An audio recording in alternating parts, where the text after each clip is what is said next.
Hi mga day! Let's start our day with a kilikili reveal.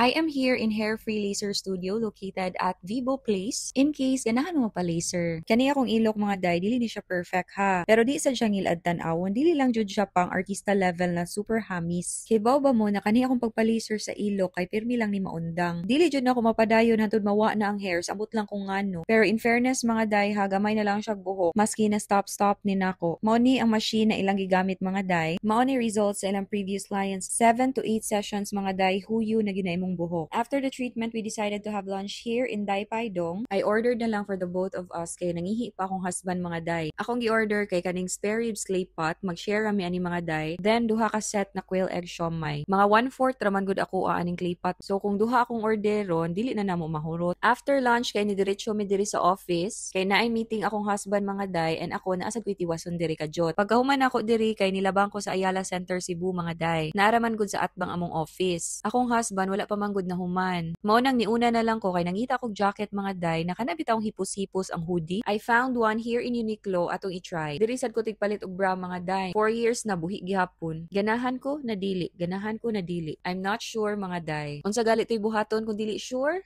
Katulgan sa. Wala sa nina ko gipalit mga day ako sang hunahuna og tarong. After that, nihapit ko diri sa The Face Shop kay nagpalit kog pangkilay. Gi-recommend ni sa akong friend mga 5 years ago na mga day and until now mo gyapon akong gamit. Then gibudol ko ni ate sa ilang buy one take one. Right timing kayo si ate mga day kay nangita ko gamay na eyeshadow. Kana bitong pang travel and nangita sad kog lip balm. So pasok sa buy one take one. Timing kay mga day kay after na kog palit diri kay nahuman na sad akong husband. Ni diretso mi diri sa Pearl kay invited ta sa ilang VIP day. So mga unta diri mga day. Actually wala ko gigutom mga day, gamay ra ko gikuha. 1/4 ra akong rice everyday mga day. Murag naa na dani akong tiya na gamay na lang gyud kog kaunon. Dali na lang gyud kay ko mabusog ron mga day. While eating kay nagchika-chika ra mi diri mga day. Oh, mao na si Dr. Pearl, the very pretty mom of 3 na mga day ha, imagine. Then gitawag nami for treatment. Natinga ko ani kumba na mga day kay ni sudra og kalit. Nibalibad man ni siya, ingon siya di daw siya magpa-treatment na change iyang mind. Aminado gyud ko mga day na kani akong skin dili gini natural. Though wala pa ko ni undergo og surgeries, plano pa lang, pero nagtake og supplements, na ako'y everyday skincare, magpa-treatment, and that's okay kay as we age, kailangan dyan na to alagaan tong skin mga inday, di ba? Kani akong ba ng mga day before, usaray sabon ani sa body and face. Karon na ni facial wash, magpa-treatment na. Ang dili niya matake mga day kay ang mag-skincare kay kapoy kuno. At least natakdan siya sa akong ka-RT mga 30%.